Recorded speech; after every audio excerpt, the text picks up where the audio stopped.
আমি সুন্দরী হওয়ায় বাবা সবসময় আমার দিকে চেয়ে থাকত। আমি যখন বাবাকে জিজ্ঞেস করতাম, বাবা তুমি আমার দিকে এমনভাবে চেয়ে থাকো কেন, আমি তো তোমার ছোট মামনি। বাবা বলতো, তুমি আমার মামনি ঠিক আছে, কিন্তু তুমি এখন তো বড় হয়েছ। আমি বাবাকে বললাম, বাবা আমার তো বয়স মাত্র 12 বছর। আমার বয়স আর কি হয়েছে? বাবা বলল, এই বয়সে তো তোমাকে অনেক সুন্দর লাগছে। তারপর বাবা একদিন রাতে চুপি চুপি আমার ঘরে গেল। আমার জন্য শরবত নিয়ে এল। আর সেই শরবত খেয়ে আমি অজ্ঞান হয়ে গেলাম। তারপর বাবা আমার সাথে সারা রাত। আমি 12 বছরের অনেক সুন্দরী কুমারী মেয়ে, আমার বিয়ে হয়নি, তা সত্ত্বেও একদিন সকালবেলা ঘুম থেকে উঠে দেখলাম আমি গর্ভবতী হয়ে গেছি। আমি ছেলের বেশে ছেলের পোশাক পরে বাইরে বের হতাম এবং আমি ছেলের সাথে একটা ছোট কোম্পানিতে কাজ করতাম। আমি দেখতে এতটাই সুন্দরী ছিলাম যে আমার নিজের বাবা আমার উপরে নিহত খারাপ করেছিল। আমি তো স্বপ্নেও ভাবিনি যে আমার নিজের জন্মদাতা আমার সঙ্গে এরকম করবে এবং আমার পুরো জীবনটাকে তছনছ করে রেখে দেবে। আমার সৌন্দর্যটাই আমার জীবনের কাল হয়ে দাঁড়িয়েছিল। আসলে আমার বাবা কোনো কাজ বাজ করতেন না। উনি তো সারাদিন মাতাল হয়ে বাড়িতেই পড়ে থাকতেন এবং মা অনেক কষ্ট করে সংসার চালান। আমি তো ছোট থেকে অনেক কষ্ট দেখে বোর হয়েছিলাম। আমরা 4 ভাই বোন ছিলাম। বড় হওয়ার পর যখন আমি এটা বুঝতে পারলাম যে আমাদের সংসারে অনেক অভাব রয়েছে, তখন আমি বাধ্য হয়ে বাইরে কোনো ছোটখাটো কাজের খোঁজ করতাম। কারণ আমাদের বাড়ির পরিস্থিতি এতটাই খারাপ হয়ে গিয়েছিল যে আমাদের সঙ্গে আমার ছোট ভাই বোনেদের না খেয়ে দিন কাটাতে হতো। তার মাঝে আমি সিদ্ধান্ত নিয়েছিলাম যে কোনো একটা ছোটখাটো কাজকর্ম করে আমার ভাই বোনেদের লালন পালন করতে হবে। কিন্তু আমার 12 বছর বয়স হতে না হতেই বাবা আমার বিয়ে দেওয়ার জন্য পাত্রের খোঁজ করে। যখন বাবাকে বলেছিলাম আমি বাড়ির বাইরে গিয়ে কোনো কাজকর্ম করতে চাই, তখন আমার বাবা বলেছিল বাড়ির বাইরে বেরিয়ে কাজ করার কোনো দরকার নেই। উনি চাইতেন না যে আমি বাড়ির বাইরে গিয়ে কোনো কাজকর্ম করি। তারপর আমার বাবা মা বিয়ে দেওয়ার জন্য আমাকে অনেক চাপ দিয়েছিল। বাবা মায়ের কথা শুনে আমি বাধ্য হয়ে বিয়ে করতে রাজি হয়েছিলাম। কিন্তু আমার যে ছেলেটার সঙ্গে বিয়ে হতে চলেছিল, সেই ছেলেটির অনেক টাকার সম্পত্তি ছিল, কিন্তু তার চরিত্র খুব খারাপ ছিল। আসলে ওই ছেলেটির এর আগেও নাকি 2টা বিয়ে হয়েছিল, কিন্তু তার কাছে একটাও স্ত্রী টেকেনি।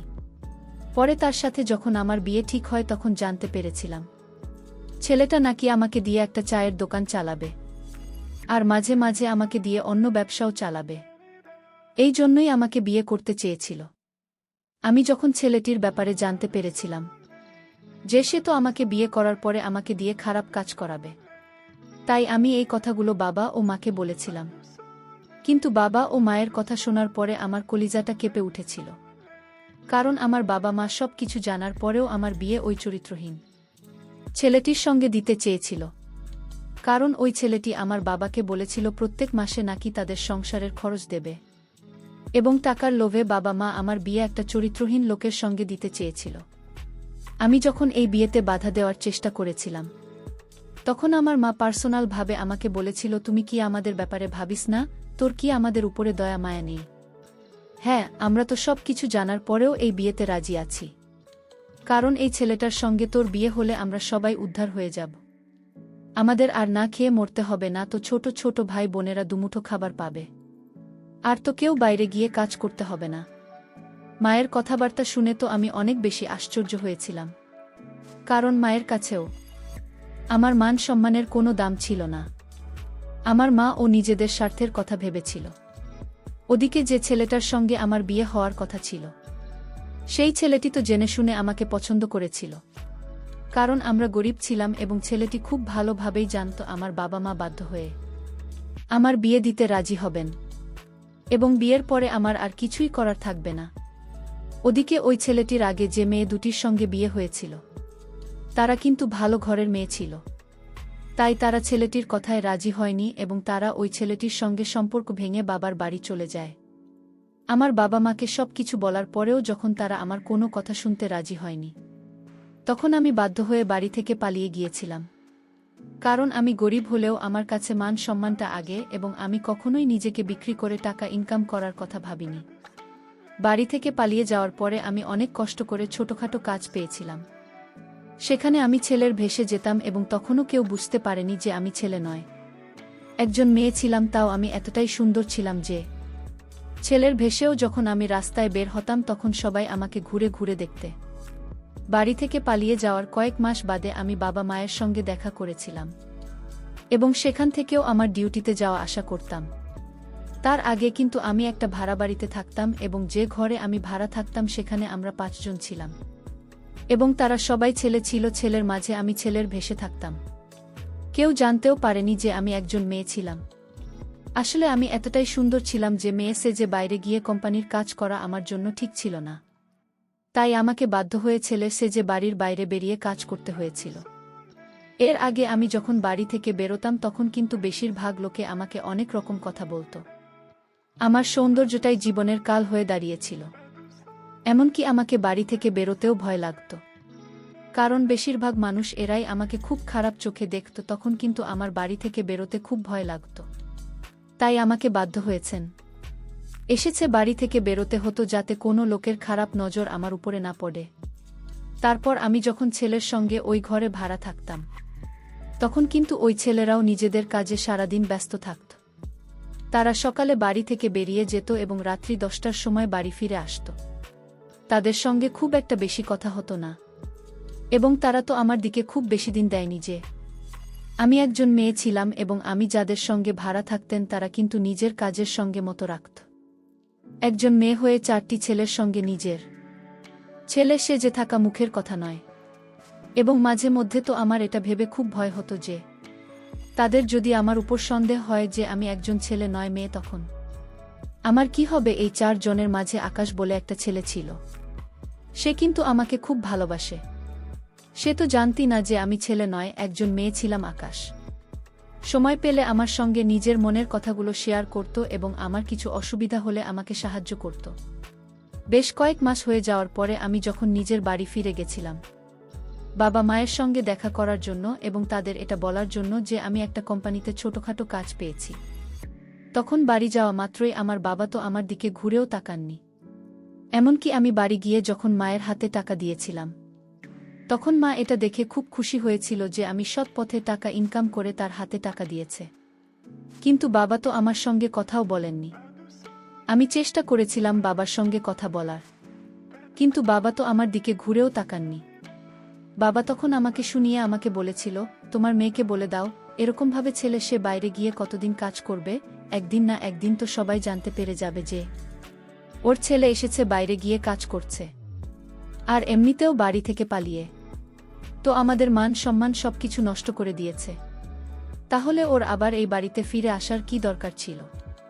ভেবেছিলাম ইনকাম করে বাবার হাতে টাকা দিলে বাবা সবকিছু ভুলে গিয়ে আমাকে ক্ষমা করবে এবং খুশি হয়ে যাবে। কিন্তু বাবা তো সেই কথাটা ভেবে বসেছিল যে আমি তার পছন্দের ছেলের সঙ্গেই বিয়ে করিনি। কিন্তু যতই হোক এই কথাটা সত্যি ছিল যে খুব বেশি দিন ছেলে এসেছে বাইরে কাজ করতে পারতাম না। তা ও ভেবেছিলাম এভাবে যতদিন পারব ততদিন কাজ করে আমি টাকা জমিয়ে নেব।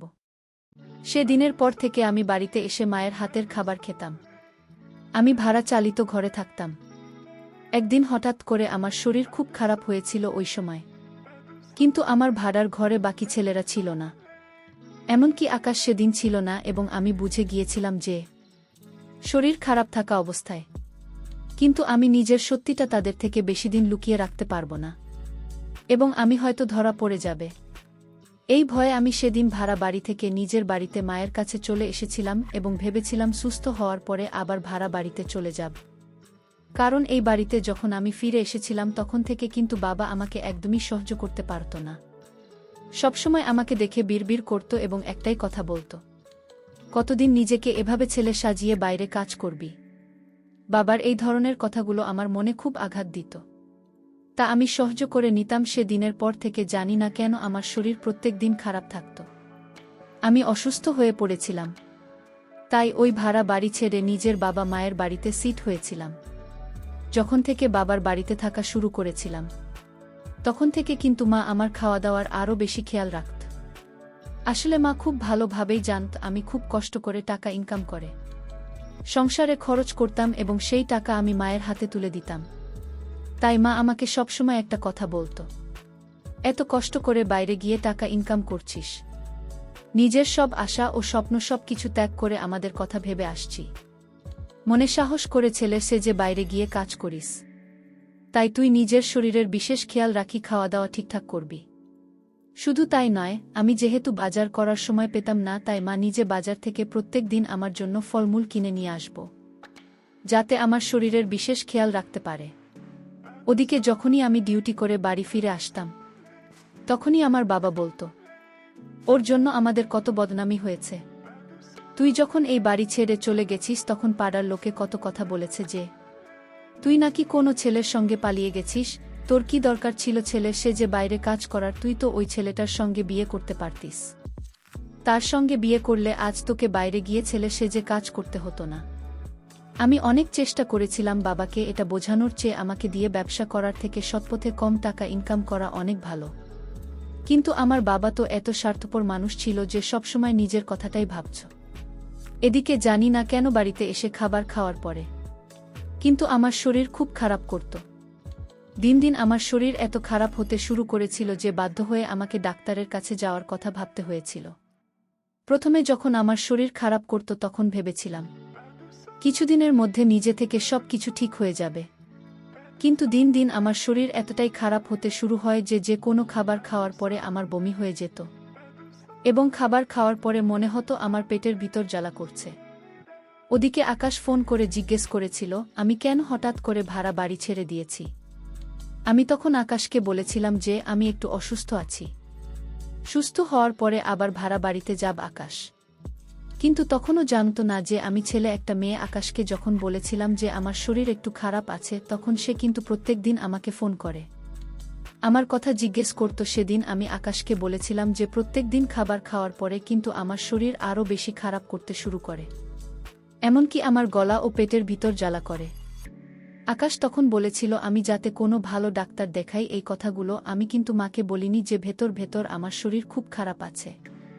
মা কিন্তু নিয়মিত আমাকে যত্ন করে খাবার দিত, তাই আমার মনের বিশ্বাস ছিল যে সেই খাবার কি আমার শরীর খারাপ হয়নি, কারণ আমার মায়ের হাতে তৈরি খাবার খেয়ে অসুস্থ হওয়ার তো কোনো কথাই ছিল না। তাহলে খাবার খাওয়ার পরে কেন আমার শরীর এত খারাপ করত? আমি তো কিছুই বুঝতে পারছিলাম না যে আমার সঙ্গে এসব কি হচ্ছিল। এমনকি বাড়িতে আসার পর থেকে আমি বাইরের খাবার খাওয়া বন্ধ করে দিয়েছিলাম। তারপর আকাশ যখন আমাকে ফোন করে জিজ্ঞেস করত যে আমার শরীর কেমন আছে, তখন কিন্তু আমি আকাশকে সব কথা বলেছিলাম। তখন আকাশ আমাকে বলেছিল যাতে ল্যাবে গিয়ে একবার খাবার পরীক্ষা করি, যে খাবারগুলো খাওয়ার পরে আমার শরীর খারাপ করে। কারণ আমি আকাশকে বলেছিলাম যে খাবার খাওয়ার পরে কিন্তু আমার শরীর খারাপ করে। তখন আকাশ বলেছিল খাবারে যদি কোনো প্রয়োজন থাকে তাহলে হয়তো সেই কারণে আমার শরীর খারাপ হয়েছে। শুধু তাই দিন দিন আমি এত দুর্বল হয়ে পড়েছিলাম যে আমাকে তো হাঁটাচলা করতে ইচ্ছে করত না।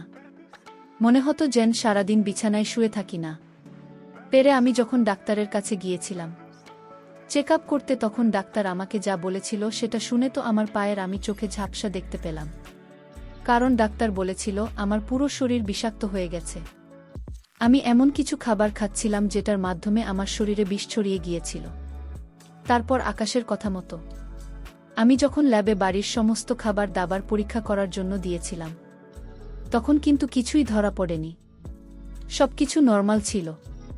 তারপর একটা জিনিস লক্ষ্য করলাম, প্রতিদিন রাতে আমার মা যে শরবত খেতে দিত সেই শরবত কিন্তু আমি ল্যাবে পরীক্ষা করার জন্য দিয়েছি, কারণ আমি জানতাম আমার বাড়ির খাবারের মধ্যে কোনো প্রবলেম ছিল না। তাও আকাশের কথা শুনে আমি বাড়ির খাবার দাবার চেক করতে দিয়েছিলাম, কিন্তু শরবত যখন আমি ল্যাবে দিয়েছিলাম চেক করার জন্য, তখন যা জানতে পেরেছিলাম সেটা জানার পরে তো আমার দম বন্ধ হয়ে আসছিল। কারণ ওই শরবতের মধ্যে আমার বাড়ির কেউ বিষ মিশিয়ে আমাকে খাওয়াতো, আর এই দূরত্ব আমার মা নিজের হাতে বাজার থেকে কিনে নিয়ে আসতো আমার জন্য। তার মানে কি আমার নিজের মা আমাকে মেরে ফেলার চেষ্টা করেছিল? কিন্তু আমার মা কেন আমার সঙ্গে এরকম করেছিল? আমি তো বিশ্বাস করতে পারছিলাম না যে আমার নিজের মা আমাকে তিলে তিলে মেরে ফেলতে চেয়েছিল। কিন্তু এটাই সত্যি ছিল যে শরবতের মধ্যে বিষ মিশিয়ে আমাকে কেউ মেরে ফেলার চেষ্টা করেছিল।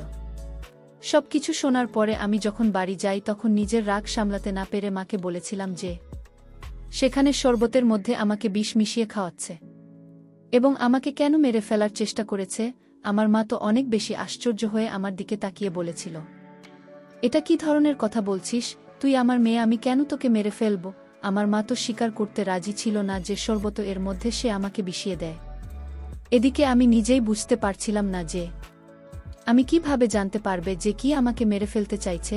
তারপর না পেরে আমার ছোট ভাইকে জিজ্ঞেস করেছিলাম যে সে যখন প্রত্যেক দিন রাতে আমার জন্য শরবত নিয়ে আসে তখন কি আমার মা কিছু মিশিয়ে দেয়, কারণ আমার বাড়ি আসার আগে আমার মা আমার টেবিলে খাবার দাবার রেডি করে রেখে দিত। যেহেতু আমার বাড়ি ফিরতে দেরি হতো, তারপর আমার ছোট ভাইকে জিজ্ঞেস করার পরে আমার ভাই যা বলেছিল সেটা শুনে তো আমার চোখ কপালে উঠে গিয়েছিল। আমি তো বিশ্বাস করতে পারছিলাম না যে আমার বাড়ির লোক আমার সঙ্গে এরকম করতে পারে, এবং কেন আমার সঙ্গে এরকম করেছিল। আসলে আমার ভাই বলেছিল সে যখন রাত্রিবেলা আমার বাড়ি আসার আগে আমার জন্য শরবত নিয়ে আসার আগে নাকি। প্রিয় বন্ধুরা, গল্পটি ভালো লাগলে অবশ্যই কমেন্ট করে জানাবেন। আর নিয়মিত এমন আলাদা স্বাদের গল্প শুনতে ভিডিওটিতে লাইক এবং চ্যানেলটিকে সাবস্ক্রাইব করে সাথেই থাকুন। আর হ্যাঁ, নোটিফিকেশন বেলটি অল করে রাখবেন যাতে পরবর্তী গল্প সবার প্রথমে আপনাদের কাছে পৌঁছে যায়। ধন্যবাদ বন্ধুরা, ধন্যবাদ সবাইকে। রিচার্ড গ্রেনেল। রিচার্ড গ্রেনেল জার্মানিতে ট্রাম্প প্রশাসনের রাষ্ট্রদূত, বলকান অঞ্চলে বিশেষ দূত এবং জাতীয় গোয়েন্দা সংস্থার ভারপ্রাপ্ত পরিচালক হিসেবে দায়িত্ব পালন করেছেন। সুইং স্টেট নেভাদায় 2020 সালের নির্বাচনে ডোনাল্ড ট্রাম্পের পরাজয়ের পর সেই ফলাফল পাল্টে ফেলার যে প্রচেষ্টা করা হয়েছিল সেই পদক্ষেপের সঙ্গেও ঘনিষ্ঠভাবে যুক্ত ছিলেন মি গ্রেনেল। তার আনুগত্যকে প্রশংসা করেছেন মি ট্রাম্প এবং রিচার্ড গ্রেনেলকে আমার দূত কি হিসাবে বর্ণনা করতেও শোনা গিয়েছে। গত সেপ্টেম্বরে ইউক্রেনের প্রেসিডেন্ট ভলোদিমির জেলেনস্কির সঙ্গে মি ট্রাম্পের ব্যক্তিগত বৈঠকের সময় উপস্থিত ছিলেন তিনি। ডোনাল্ড ট্রাম্পকে প্রায়শই দাবি করতে শোনা গিয়েছে যে তিনি দায়িত্ব গ্রহণের 2-4 ঘণ্টার মধ্যে ইউক্রেনে যুদ্ধ শেষ করবেন। মি গ্রেনেল পূর্ব ইউক্রেনে একটা স্বায়ত্তশাসিত অঞ্চল প্রতিষ্ঠার পক্ষে ছিলেন, যদিও এই চিন্তাকে সমর্থন করে না কিয়েভ। তাকে সেক্রেটারি অফ স্টেট বা জাতীয় নিরাপত্তা উপদেষ্টার প্রতিদ্বন্দ্বী হিসেবে বিবেচনা করা হচ্ছে বলে শোনা গিয়েছে। প্রসঙ্গত, এই পদের জন্য সিনেটের অনুমোদনের প্রয়োজন হয় না।